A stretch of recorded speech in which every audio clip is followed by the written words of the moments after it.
Namaskar, Adab.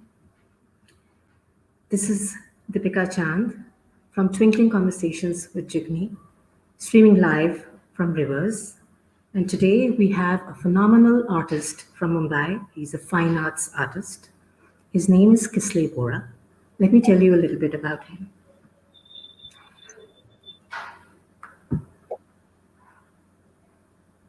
Kisalay has jumped from the corporate world into fine arts. He's a multidisciplinary artist. He has he has different moods of philosophy. He combines philosophy with art, and he has jumped from he's done a series called Bangles series, and he's done something called Heal Project.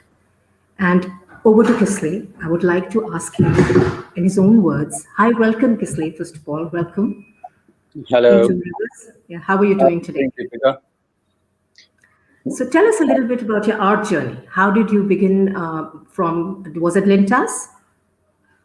The art I always Yeah. painted as a child. What I know myself, so as far back as I remember, I've been drawing and painting. So so it's just an extension of who I am. And obviously, education-wise, then I went into advertising, and we're a large family, 4 brothers, 5 sisters, economically not sound, but culturally extremely sound, coming from that background. So elders and me together, I chose advertising. So at least there was I could see the light at the end of the tunnel in case of economics, because we are really a large family. And yeah, so that drove me into advertising, and as I grew with advertising and got from there into designing hospitality, from there I got into visual merchandising, that is designing shopping environment. And then eventually I was a director of a company called Percept. There I started a separate profit center for them, and rather a vertical called Yellow Frog. And in that entire structure, visual merchandising was a torch holder. And I started that and continued with it. Introduced the idea of VM. At that time, visual merchandising wasn't that mainstream in education also. So it was quite a value addition. But by then I realized that I was doing everything within understanding of fine art. As a painter, everything that I did, from advertising to visual merchandising, interior designing, everything was within understanding of art and fine art, more than the way it is generally dealt with. And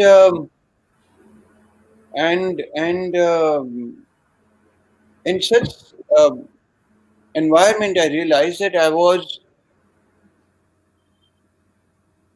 always wanted to be a painter, and that's who I was. But out of fears and inbuilt, What age were you? I'm sorry to interrupt you. How it old were was, you when you discovered your first love, which was definitely, painting? it has started germinating by around 30, 29, 30. And by 30, 32, 30, somewhere between 32, 34, I jumped into mainstream fine art immediately after Percept, because I realized that that's where I belong. And and I need to be very secured with who I am and what I should do. More than all this logic, and now I can analyze it, and I can probably see it objectively from far. But otherwise, if I remember my feeling, it was a blind walk. I walked into it. I was driven into it, and I had no logical space where I came from, because I was a director of a company, moving out from there, and economical understanding for future. There was an unseen force which basically led you to fine arts. There was an Yes, unseen very much. force, and yeah. Yeah. That's what happened. And it was interesting because I walked out and I started painting, and I started doing better than I'd ever done before. And What I did you started, begin with? I What did was you home. begin painting the first time? So, so my first series, obviously, because of my culture and where I come from, family-wise also, was on mythology. Eastern and Indian mythology. So from Buddhism to Gangavataran to Samudra Manthan to every very very pictorial visuals and very with lot of drama, they always stayed with me. Our history stayed with me. I remember I used to draw events of history with it. So in my hometown called Mandvi, Kutch Mandvi, which is on the border near Pakistan, we had a godown of charcoal next to our house, and there was a large white wall in front of my house, absolutely endless wall of a hostel. And I used to pluck some charcoal, leftover charcoal from there, and I used to draw on that wall of the stories that my father used to share. My father has done double MA in English and history, and he was great orator. So he used to narrate stories from the history and from literature, from Arabian Nights, from Shakespeare, and I used to draw them. And I remember drawing from my shoulder and from my elbow because I didn't have papers to draw on. So my movements were not like that. My movements were large and massive like that. Right. And I did 150 drawings a day. This is how Right. I remember. And those things came back immediately after, as soon as I started painting. And those subjects and those, what I was impressed with, and those became mainstream subjects for my entire series. For almost a couple of years, 2, 3, 4 years, I worked around it. So philosophy of Krishna and the philosophy of Shivji and the visual, all that put together with different perspective to the entire subject. And that's where the idea of female energy was born. And Okay. that germinated for a while. And then I moved on to a subject which is bangles. Then I used bangles as my Yes, main. I was about to ask you. Yeah. Your bangles, the whole bangles project is completely fascinating. I mean, the Thank you. photorealism, the hyperrealism is just exquisite. It really seems as if. I mean, how long did it take you to make that one painting, the biggest Around, one? around And what's three the months. size? The size? Around 4 feet by 5 feet approximately, as far as I remember, or 3 by 4 or something like that. So there's because paintings are in multiple number. It's all there on my website. So I don't Right. precisely remember, but it's around 3 by 4 or 4 by 5, something like that. Yeah. Okay. Is it? Have you sold it or is it with you? Yeah, it got sold. Yeah, it got sold. Okay. All of them are mostly sold out. I would like a print of that. I shall purchase it. So Yeah. it is exquisite. I mean, I love glass bangles anyway, and you've done like an exquisite job there. So tell us about the bangle series and how it started.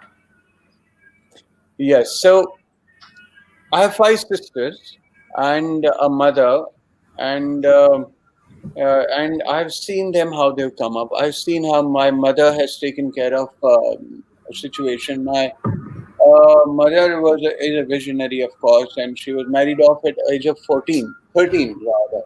Okay. Okay, and and how she stood by education, how she kind of stood against the entire community at that time. My eldest sister, she was the deputy director general of Bombay TV, and when she finished the 10th standard, there was talks in the house of highly educated and aware house that now she doesn't need to study anymore.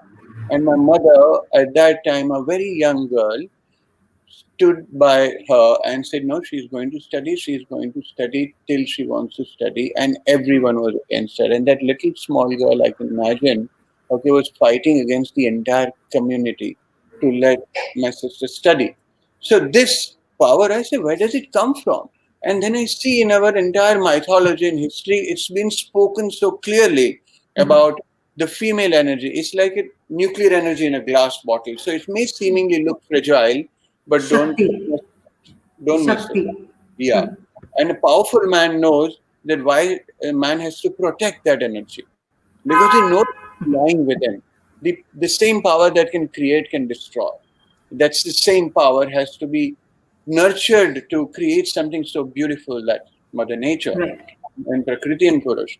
So that kind of inspired me. But what happened when I was painting, why I chose bangles, is I thought that women equality and all these subjects were touched very on a skin deep level. It wasn't touched very deeply, and it's not been explored so deeply. And I've heard women using terms like मेरे पति ने चूड़ियां नहीं पहन रखी है, मेरे husband ने चूड़ियां नहीं पहन रखी है, and that kind of disturbed me. So it was more of a reflective series, and I thought, what's this? If they themselves can attach weakness to bangles, Yes. and it becomes a symbol of Bangle, then who is going to Who's going to back them up? Who's going to that's validate their own strength? yeah. Yes, yes. So then I thought, let me renegotiate the label attached to bangles. So चूड़ियां पहन रखी है क्या? That actually got me that no, let me give it a second chance. Let me have let me have a viewer connect to Bangle from a different perspective, and perspective of strength, power, authority, main spine of the entire socio-economical structure of this country. Because I saw on railway stations, in our home and everywhere, women going to work, okay, wearing a suit, blaze, but still talking about वे दादाजी को खाना दे दिया कि नहीं, lunch box सबके fix हो गए कि नहीं, holding on to the values of the family and still holding on to economical on the same shoulder and working and working. I said that's inspiration, and that's what got me that no, I need to readdress this idea. So then I took up Bangle and started working with it. So then I have done my combination of Bangle with structures, Bangles imposing very large Bangle painting for a viewer to look at it and feel how the viewer feels when the bangles are so large and strong and imposing. The painting is called Gangaarti because in the literature, Shivji was the most powerful god. I mean, he was shown as the strongest because he had the strength and knowledge to have a lady called Gangaji sit on his head, because he Right. knew that if she will use her real power, then rest of them don't know what she could do. So that made him Absolutely. strong. It made him strong because he respected the woman's side of it. So I create contemporary visuals. I use hyper-realistic art, or I use installation, or I use cement and bangles. I use different kind of medium to express the story, to communicate the idea, and that's how I Yeah. work So with I like Bangle. the installations of the men's hand along till the elbow and the bangles wearing, that it's not a symbol of weakness, but a symbol of strength. Yeah. Yes, it's I a love symbol. that. I love that It's part. a very Yes. strong man can make bangles look good. Absolutely. It's not a I'll job just of a take a good man. I completely agree with you, Yeah. And there are No, two no, things this which made make a energy. man, a man strong. One is humility, and Yes. the other is humility, Yes, absolutely. and the suppression of patriarchy.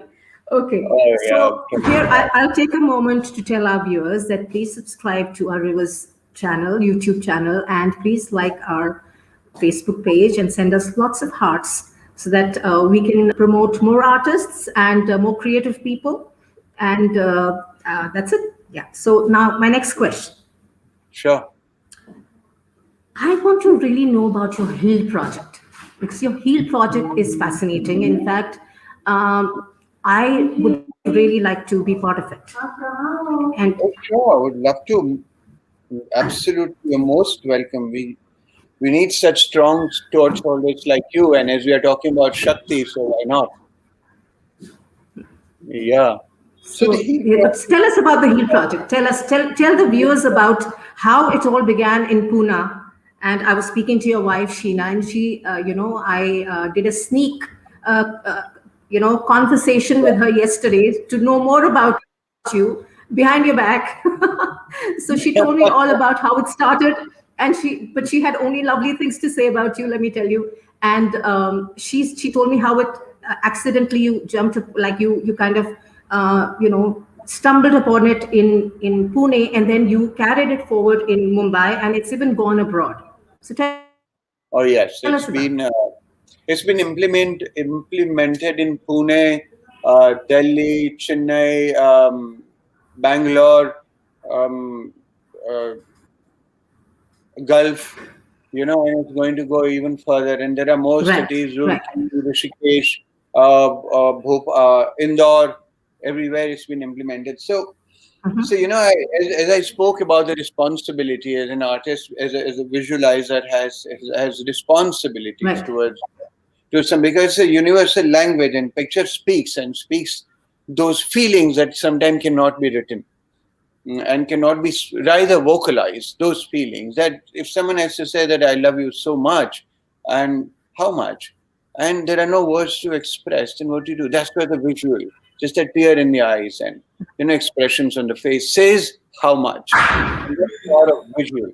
So as an artist, we all have that strength and gift of God, and so that's a responsibility. That's why it's a Right. responsibility Absolutely. Yes. I towards, completely agree. and so And also, the more famous you get, the more known, I think your responsibility, of course, increases, towards everybody, because the youth is following you. And I'm sure that you're a teacher. Do you teach art as well? Do you teach art in your yes, I studio? mentor students. Yes, I do, and I use a lot of angle of psychology and meditation. Oh, Uh, that's interesting. Okay. yeah, yeah, in teaching art, because I think that psychology and meditation, they both really speed up the process of learning art, and rather learning art is like more of an unlearning everything that we've learned so far. Absolutely. So that's how meditation and going into deeper layers of psychology and finding out things and going back there. So I'm more of a mentor of unlearning, Okay. and that's how learning art. So And tell us, Kisley, about your philosophy. I mean, you call yourself a philosopher artist, which you spoke about your two moods, your introspective and your reflective moods. I hmm. would like to know about those moods. So introspective is more on philosophy. Introspective is I paint, and then I wonder why I painted what I painted, and why I Okay. use what I use. It's something called no mind. Spontaneous. It's spontaneous, you mean? What you paint Yes, spontaneously. yes. So generally, what happens is an artist articulates a thought, Right. and then he expresses on his canvas or through his medium, and that could remain his practice largely, his or her practice largely. But there is a form of meditation called no mind meditation, where we I tend to not articulate my thought a lot. I Before I pour it down through my medium, and I do not invest too much energy in why I'm choosing what am I choosing. Could there have been something else or better or worse or etc. So I start my journey with my canvas or my medium or my sculpture or installation that way, and then obviously I sit and wonder objectively. I get away from there and wonder that it definitely came from some space of my subconscious. It all Absolutely, comes yes. from there. Where did it come from? What was it? Now I try to attach. So that's my introspective series. So it comes from the idea of meditation called no mind, and goes there. So I like something, I get a feel for something, which is called gut feeling generally, that I want to use something, and I say if I want to use this headphone in my piece of art, then I wouldn't think why am I using headphone. I'll use that on my canvas, and then I wonder that it definitely came from somewhere, and then I Right. articulate a thought process. So that's my introspective series, and that I these days I use a lot of threads, jute, Nadachari, which is called Molly, black Multi. green thread, because our entire society is Eastern culture has a lot of significance of threads and ritualistic threads, and threads give Yes. security like Rakhi. So Right. that's where it came from. And then I use a lot of drawing pins because they glow and they're shiny, but it's Yes. got a little hidden pain in that. So as an artist, I like people and I connect to people and I like Yes. festivity, and I Yes. I like it as much as I like trees and water and sky, and I get the same amount of inspiration from that. So You're a communicator. You're all a these, people's person. Yeah. sorry, I sorry, said you're a communicator. You're a people's person, yeah. and you connect to people. And do people inspire? Do you do portraitures as well? So I don't. I enjoy doing portraiture, but I don't do that for my bread and butter. I for my survival. But I draw if I'm moved by a person. if Okay. I'm inspired by a person, then I'm Right. compelled to draw that person. Of course. And so that doesn't come into my uh, verticals. It's something that I do for myself, like prarthana, like bangi, like my own Mm. joy, my own meditation, and gets into that space. But the pin series and drawing series, that the one can see it on my website. So I have started using drawing pen, and then I realized later on, oh, it's because of the shine on top.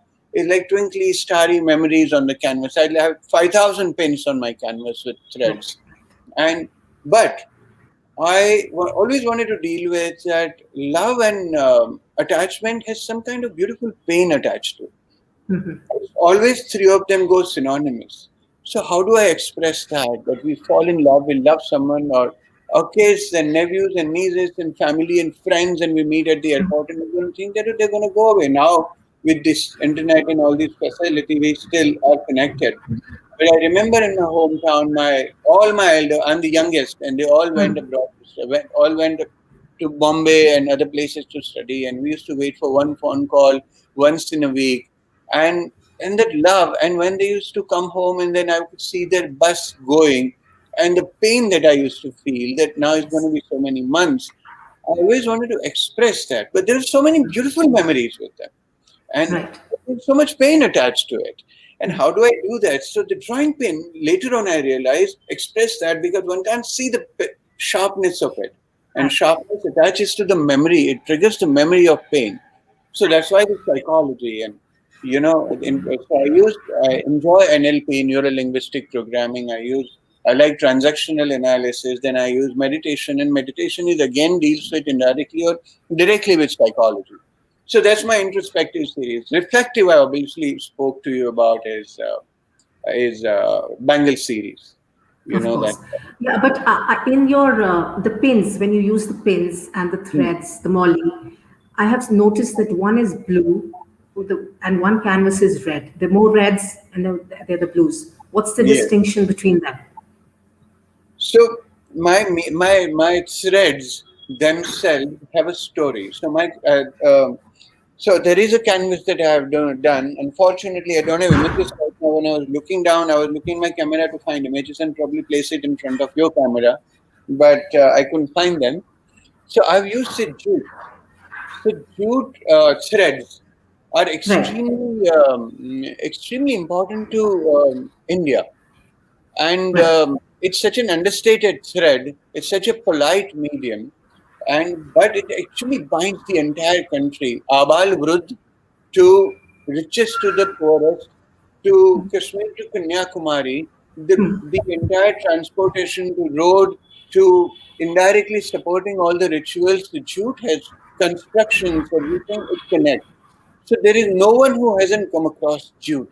So one of my drawing is those threads which are jute. So they are Mhm. beige Okay. color. They're beige I color. haven't. They're natural Okay, jute. I haven't seen that one. Okay. Oh yeah. Okay. Yeah, Yeah. So so, that. so in that there are thread pins and jute attached to it that Right. expresses something about Mm. us, about our country.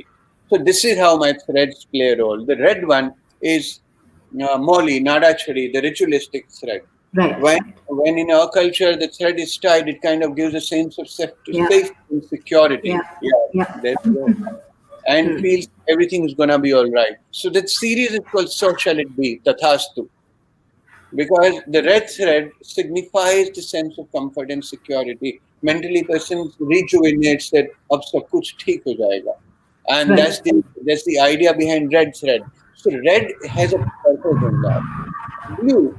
So when I use blue is because I was conducting a meditation workshop in this uh, place called Deoria Tal in Himalaya.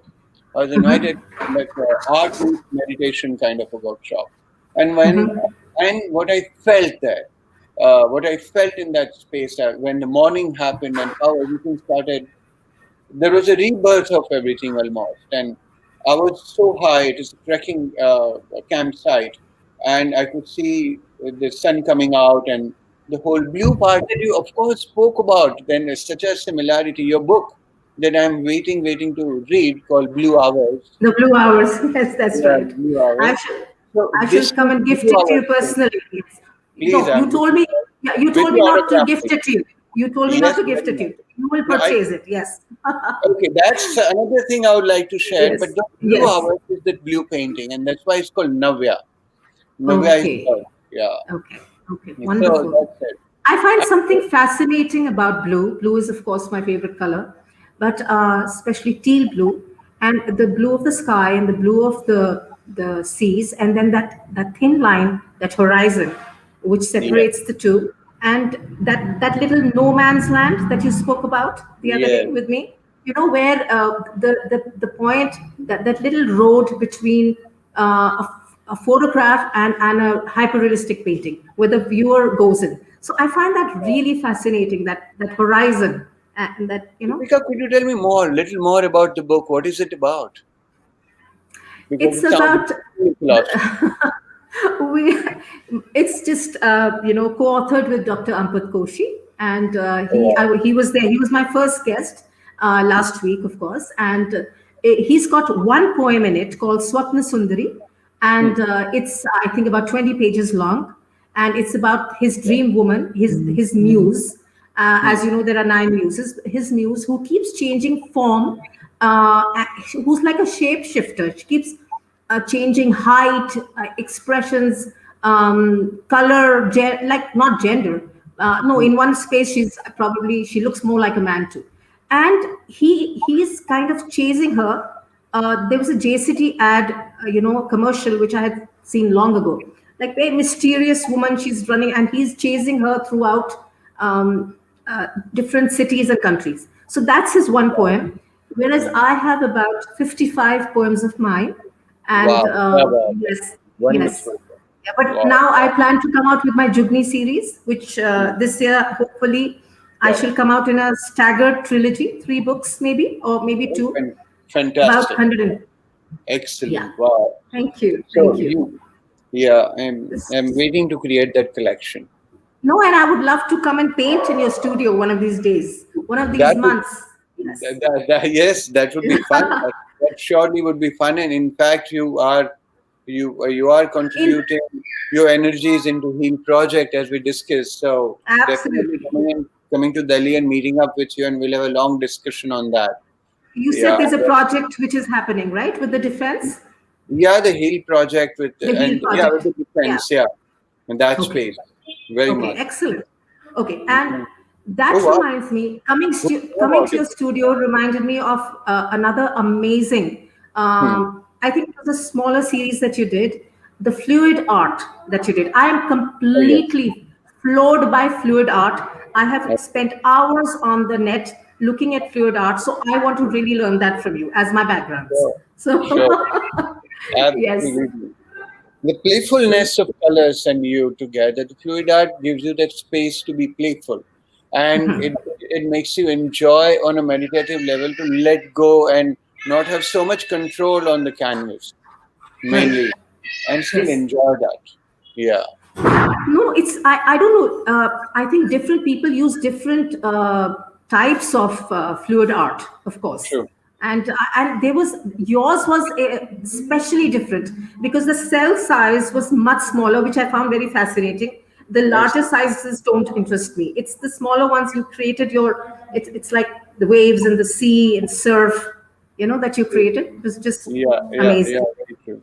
Yes. So the And idea behind, sorry. along with the negative space, I think, was there some negative space as well in your round canvases?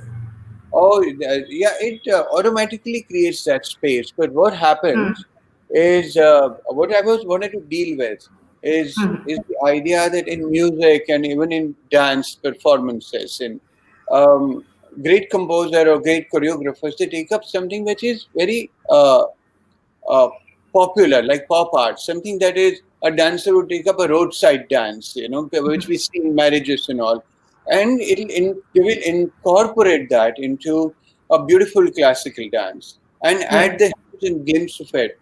And so a composer or a choreographer would look at that dance from a very matured classical perspective and incorporate something which is so popular, which is so sometimes pedestrian into the into the mainstream art, mainstream performance, and or mainstream music. Right.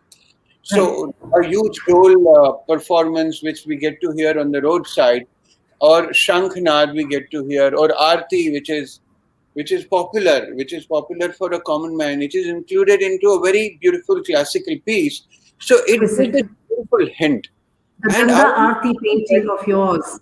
Where is that right now? That amazing, beautiful canvas. Where is it's one of the most beautiful paintings I've seen in my life, and I'm not really I'm not exaggerating. How did hmm. you create that? Because is it an impressionistic painting? So Gangaarti is an extension of Tathastu series.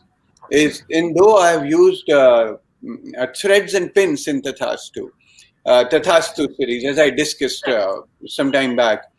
But the whole twinkly, sparky feel, the Jugni, as you say, it's surprising that Jugni feel, the spark and lights. I wanted to, and I spoke about festivity. Right.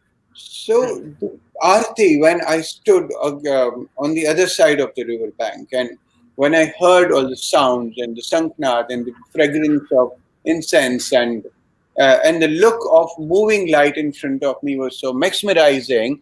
It was so simple Hypnotic. Yeah, and it's real. completely hypnotizing. That the fire and the light, the whole, Yeah, like you said, the the shimmering, the glittering, it's just exquisite. Yeah. exactly. Yes. And So and your then, painting has all the colors, the red hues, yeah, reds yes, and right. oranges and yellows. Yes. Yes.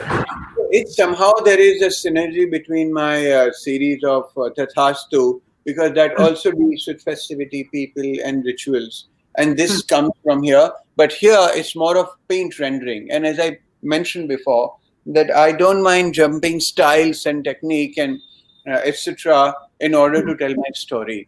So Right. I could use hyper realistic work or semi abstract to abstract or different medium to tell the story. But there is a synergy in the story. There is a synergy in how I feel about festivity. So Ganga Aarti is based on that. It's one So, of them. so Ganga Aarti is actually this. It's Divyotsav, and I have done Right. few, and they're extremely uh, rather laborious, or it's an extended process. I could do only one canvas a year. You Oh, know, I yeah, see. I do only, so probably I'll do 8 to 12 in my life. I do Okay. such less of, I generally, my canvases are I can maximum do 6 canvases, maximum, entire year of different sizes. And if I'm 6 canvases a year is an ambitious number. Right. So, Okay. yeah. So Ganga had to take the large one that you had seen had taken almost a year to complete. Right now, I'm commissioned by a very good friend of mine called a very good friend of mine. Her name is Mrs. Swati Desai, wife of Mr. Nishit Desai, Desai and Associates. So they are Nishit Desai and Associates, a very contemporary, swanky, popular, and extremely successful law firm. And Okay. Swati ji is a very very dear friend of mine, and she's commissioned me to do the more debut stuff right now, which is around 24 feet by 8 feet, and Okay. that will take Wow. a year and a half of absolute focus on that work. So it's an ongoing process, and I Right. painted partially through COVID time and lockdown time, and now that's on. It's on in my Pune studio. Yeah, Excellent. so Okay. that's a So large that's piece. fantastic. Tell me about tell me about mysticism in art. How does mysticism play? What is the mist about mysticism in art So in there is contemporary art. times? So the art is a process of deconstruction. Art is a process of, so when anything is deconstructed, so obviously one can't put a process to it. And when Right. the process is not put in place, it becomes mystic. Okay. It becomes, there is mystery around it. There is something that is not so specific, so well constructed that one can calculate, and उसका कुछ मापदंड नहीं होता है. So it gets into that space. So automatically, it's a field of deconstruction. It's a field to go within more than going out. So every person deconstructs something before it comes on the canvas, and canvas itself is an expression of deconstruction. I'm not talking about always mimicking what's there in front of you. Okay, I'm not talking about only craft. I'm talking about pure art, where pieces may not look very concluding, and one would not go home with a perfect 100% image of what it's trying to say, but the art that leaves you with a thought, and you build a story from there onwards. As you know, in books also, extremely concluding book can create a blind spot at the end of the book, but sometimes Right. it leaves you with a thought, and that's interesting. So such art generally, so that's why there is a lot of mystery. So then create and so for anyone within the art world and outside the art world, they are always, what is it? What's happening? What's happening behind that canvas? What's happening in artist studio? What's happening in artist's mind? It's always a mystery, and always people want to know more about it because it's a Right. mystery. Having said so, many there has been a lot of conversation on why not demystify for everyone, and why not demystify the entire process. And the thing is that if a magic is demystified, would one enjoy the would one enjoy the magic? Would there be enough joy in seeing that magic? And the mystery has to remain. Mystery has to remain, and it is not to be explored or not to be demystified. That's one part. Professionally, one look at it in an You're right. art, yeah, galleries, how one could approach galleries and how one could approach museum, and as an artist and how to build a career in that. Well, there's a separate Right. technical vertical, and that person has, now there has been enough support for them to shorten and demystify how to go about their career, because of internet and because of a lot of information around, and a lot of mentoring has started. I mentor students. I mentor only 5 students maximum a year, minimum two. So, four, yeah, that's because I mentor them individually and because I use psychology and meditation. So it's a very personal process. Craft can be taught in group, but art has to be taught Right. individually. That's what I feel. Yeah, we got a nice piece behind Okay. on the wall. Where do you? It's a lovely piece of art. Sorry. Behind, Yeah, there's a that's lovely piece of art behind. yeah. Actually, it's a beautiful. Sorry, Yeah, yeah. I'm I'll show saying it to it's you in a minute. I want to ask you something. sure. Yeah, Okay. What I want to ask you is where do you see yourself in 10 years? where do I see myself in 10 years? That's an interesting question because the core idea that I teach artists, and all my students are either bankers, they're president in some company, or they're very senior, they're brilliant homemakers, and they're from different walks of life, and they're getting into art, and they're getting into mainstream art, and they're painting really, really well and selling art. Okay, within time.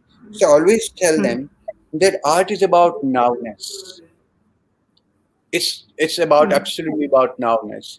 There is no reference point of view for art. One can't have a reference that I can reach here compared to that, because I generally say that it's like bandagi or a prayer, that you can't compare. And one say that I would pray better than this next day, or I would pray better than that 10 years down the line. I would be the finest in prayer or meditation, or I would be the finest in bandagi. Bandagi itself deconstructs and lets go of these reference point of views. So art is like bandagi, and it's one kind of starts painting and gets into it, and it's a process to to unlearn that idea of having a continuous reference or a point of reference to Point of connect reference. Yes, to, that's right. to, to find oneself where they stand, whether they stand lower or higher or equal. So art, the idea is that fundamentally should not exist if one wants to enjoy art as well as make career. Otherwise, the joy from art will go away. So when I see myself here today is where I see myself here, enjoying my art. Okay. So I'm dancing in my bandgi. I'm dancing in my prayer. If someone likes me dance, likes my dance, I mean, in form of art, what I'm saying, and say, "Aap hamare yahan aake dance karoge," I'll go and dance there. Right. If they will call me every day, different people, I'll do that. It's like if they like my art, they can take it. But I'm doing it because I enjoy it, and I'm here and now. 10 years later, I'll be there and then. So that's where I see Fantastic, myself. fantastic. I mean, you told me that you and your students and even friends, other Yeah. artists, you put on music, you paint. When you're tired of painting, then you put on music, you dance. Yes. You enjoy a meal together. I mean, how beautiful is that? How beautiful is that? Yeah. So Thank you do so much. It's a yeah, conscious effort to remain there. to It's remain happy. it's Yes, a yes. subconscious to own that subconscious space. It's a conscious effort to remain there. I You know. seriously believe that artists are happier people. Artists are definitely happier people than regular people. Maybe that's a politically incorrect statement. I don't know, but I feel that because they like you said, you made a conscious effort. Maybe Yes. we are different in our 20s and we're different in our 40s, and as it goes on, um, Yes. we are already philosophers. Artists are already philosophers, and Yes. that's why they have a certain bent of mind and leaning towards their art, right? Yes. Right. Who is Kisalay Vora? But I want to know, who is this artist in front of me when he's not painting? When I'm not painting, I see myself spending each moment with people I love, each second Okay. with people I love, and so I mean as I like people and I understand what it means to. At the end of the day, uh, my canvas is my life, and my Right, paint and brushes and and art is one of the layer on that canvas, and there are multiple layers. So right. spending time, going for a drive, watching movie together with my family, each moment. So I wouldn't mind earning less in order to buy time, Yes, because that I will not be able to buy back. Those moments absolutely. with people I love, I will not be able to buy back. And in that time, if the time that I want to spend with people I love, I would not bargain that for the best deal on this Completely. planet Earth. I That minute, completely agree with I you. will not, I will not barter for anything else. No, That and minute, I will not. that there's a certain honesty and a kind of a Sufism around you. One can Thank tell you. that you're a very holy person, and you're Thank happy, you. you're holy, and you're happy because you're holy. So with that, we conclude the today's evening, and Thank you thank you so much. so much, Kisley, for coming into our virtual studio at Rivers. And Thank you. I would again take a minute before I leave to tell our viewers, please subscribe to our channel at Rivers. Send us lots of hearts. Tell us what you thought of our program, and also like our Facebook page. Subscribe to our channel, friends. Bye bye.